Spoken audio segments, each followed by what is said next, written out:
So, but I start off every speech by simply saying this. We talk a lot about politics, but the bottom line is our hope is not in man, our hope is in Jesus Christ. Amen? Amen. All right. Well, before I get into this, I'm a combat veteran. I served in Iraq, and I support Ron Paul. How many veterans are in the audience tonight? Raise your hand. Let's all give him a round.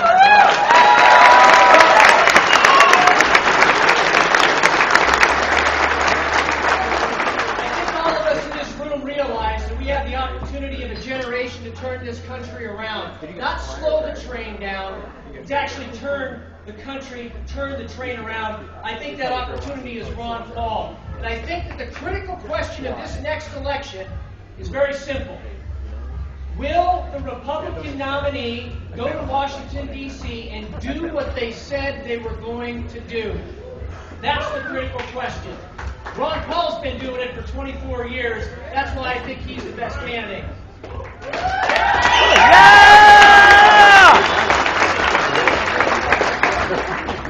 Now, Dr. Paul is the only candidate that has put out in writing a detailed plan to cut $1 trillion in the first year, to reduce the federal workforce by 10%, to end the Federal Reserve.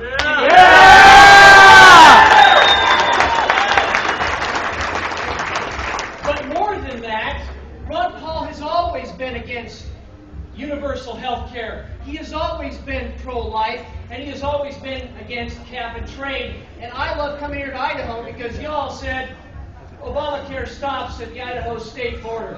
Yeah!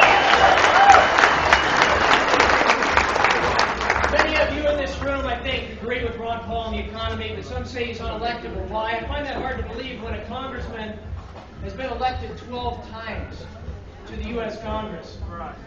Some people say, what about his foreign policy? Let's talk about his foreign policy tonight. Ron Paul's foreign policy can be summed up simply as this. It is better to spread the message of freedom throughout the world through our businesses and our missionaries than it is through the barrel of a gun. However, if you harm an American anywhere in the world, or you attack America, we will abide by the Constitution and either have Congress declare war on you or issue or grant letters of marque and reprisal. That's the foreign policy we should have right now, not a foreign policy where the president thinks he can do whatever he wants to do. I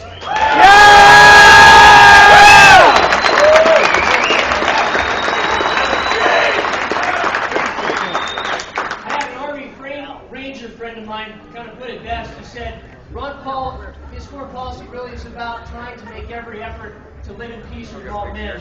And for those of you believers in the room, you can go to Romans 12 and you can go to Hebrews 12 and take a look at that. I think it's Christian, I think it's scriptural for that as well. But I want to say something to be very clear. It is not isolationism to want to trade with every country in the world. It is not isolationism to send missionaries to every country in the world. And it is not isolationism to respect the sovereignty of other nations and the freedom of other nations around the world. That's American exceptionalism. That's what's made us the greatest country in the world. That we weren't like the Roman Empire. That we weren't like the French and the British and the Germans and the Russians and the Chinese. That we respected sovereignty around the world. That's why Ron Paul's foreign policy is the right foreign policy for America.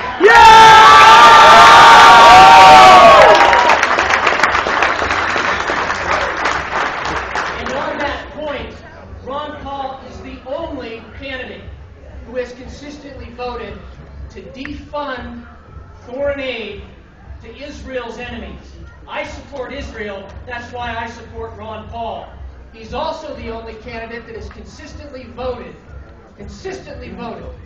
to allow Israel to defend itself without U.S. permission, and that's what the Israeli generals want. Believe me, if you talk to them behind the scenes. So, President Obama has done quite a good job of trampling on the Constitution, hasn't he? Yes, he has. We need a stalwart constitutional statesman because the Constitution isn't a meaningless piece of paper. It was bought and paid for by the sacrifices of our veterans and the lives of our many dead patriots.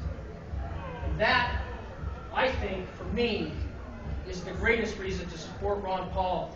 Because we need that constitutional statesman so that our kids and our grandkids can live in peace and prosperity and freedom. Vote Ron Paul and make freedom happen. God bless you all.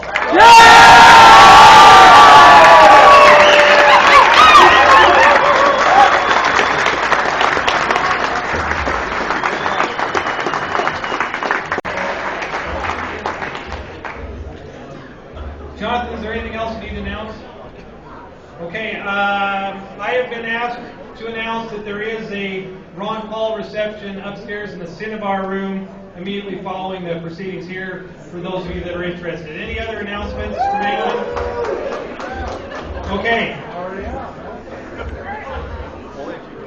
Total of 399 votes were cast in the first ever public Idaho Republican straw poll. With 4 votes and 1%, number 5 on the list, 5th place, is John Huntsman. Thank you, John Huntsman, for participating in our straw poll.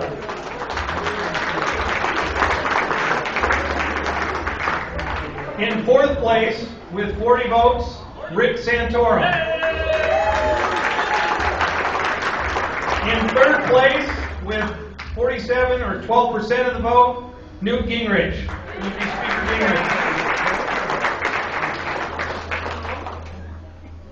The next two, one had 135 votes for 34%, the other had 173 votes for 43%. In 2nd place, with 34%, Mitt Romney.